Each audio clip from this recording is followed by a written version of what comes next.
was a dude, man, I was reading in the paper, man. There was a dude who went in Israel on a bulldozer rampage.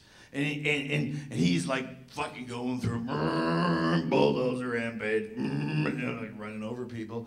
And I'm thinking, damn, man, if you're like really pissed off, is like a bulldozer, like, well, no, hold on, let me get back to that. He wasn't the first person in that country to go on a bulldozer rampage. There's been like a rash of people on bulldozer rampages. And I'm thinking, is the bulldozer like an easy instrument to use if you're pissed? I mean, why not a steamroller or a street sweeper? Is that a lot of...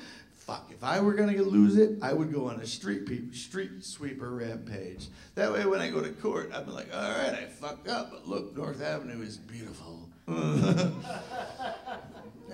it took a minute to get to the punchline, but I got to it. Okay, here's one inspired by one of my old roommates. You know, it sucks when you have a stalker. It's like dangerous and inconvenient, but you know what? It's just as inconvenient when your roommate has a stalker. It's like, cause you know, you answer the door and you go, Janet, he's not fucking home. He's not home. Yeah, I know he fucked you and left you, didn't leave a wrong number. He's not fucking home. I have $1. Look, I know I have $1. Cut the screen. Dude, there's a guy down the street. He lives in his car. He would be honored to have you stalk him. He has no teeth. Fucking stalk him. Don't stalk this guy.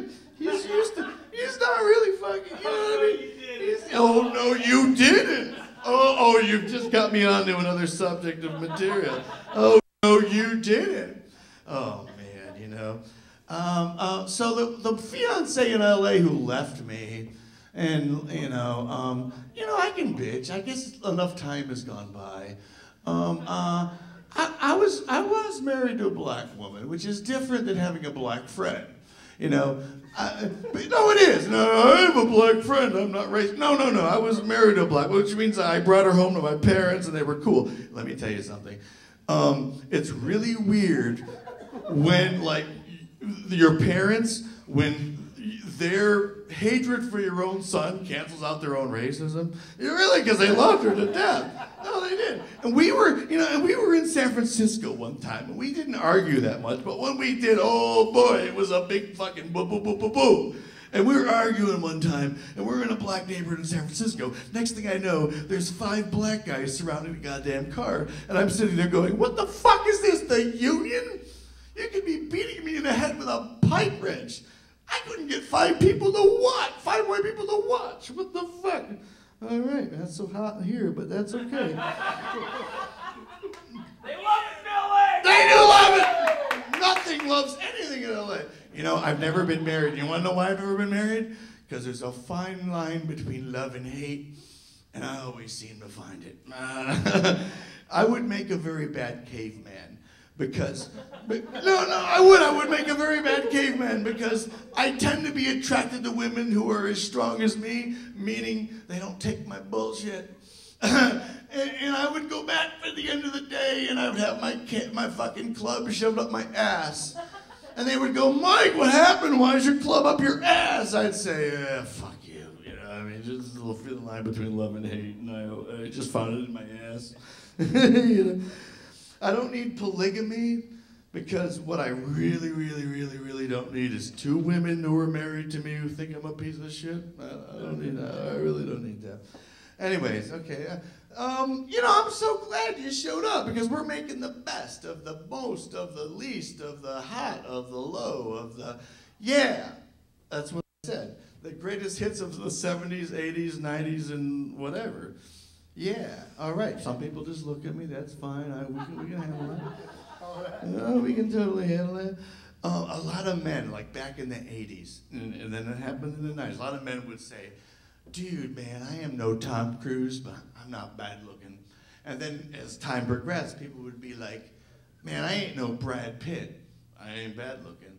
But I met Brad Pitt, okay, really, in a restroom on Sepulveda in Manchester, and it's not what you're thinking, you dirty fucking perverts. No, I wasn't. I mean, I know a lot of women would have loved that. But you know what? I looked at Brad Pitt under those fluorescent lights that never make anybody look good, and without the damn lights, he ain't no Brad Pitt either. I mean, honestly, I mean, it's like, motherfucker, you're ugly. I mean, you're not that ugly. I mean, you're still Brad Pitt. I respect, but god damn. Jesus, you look as ugly as me. And, I'm sorry, I could be you. I could be Brad Pitt if you just put me into the right situation, you know? But anyway, then it reminds me of his girlfriend, Angelina Jolie. She is a true movie star. She is. As Tom Cruise proved in Cocktails, and as Julia Roberts proves in like every movie she does, you don't really need a movie, you just need a goddamn star. Because I watched Tomb Raider. Oh my God, that fucking movie, I don't know what it was missing. It was something, it was what was it? A plot, a story. That's it. That's what that movie was missing, you know? So you end up watching that movie. And I ended up watching that movie like I would watch a porno. Watch for 10 minutes, grab a tissue. Watch for 10 minutes, grab a tissue.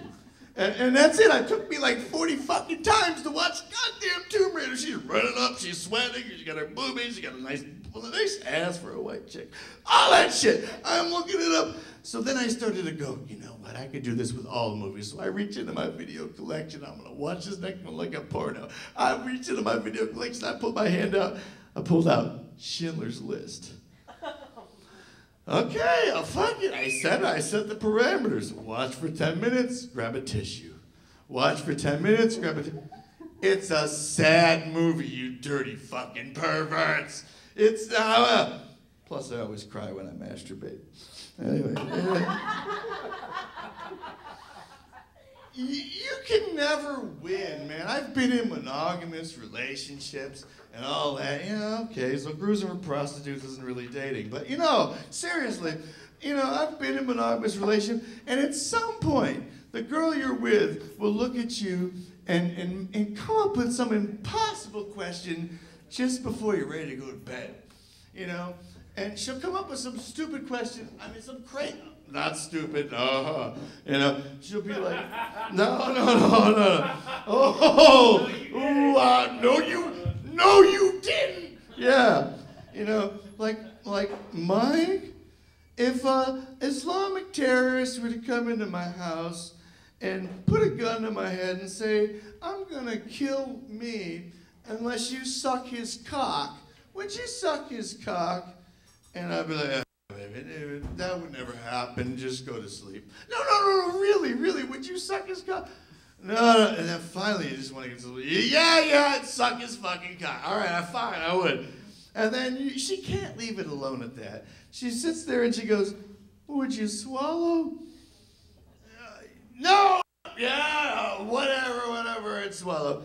You know, but what you really want to say is that, you know, first of all, that would never happen. Second of all, you think about it and you go, no, I wouldn't suck his cock, I wouldn't swallow it. You want to know why? Because at some point, at some time in life, you're going to bring that shit up in an argument. Completely out of context in front of our friends. Yeah. Remember that time you sucked that Arab dude's cock?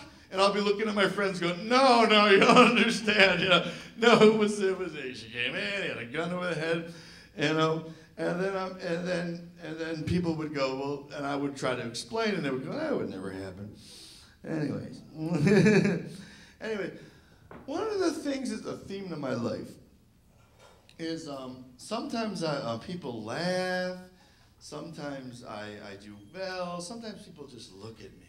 No, they just kind of like what you're doing right now, they just look at me.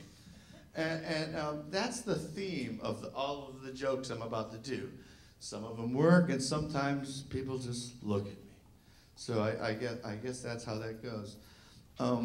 People aren't drinking milk anymore.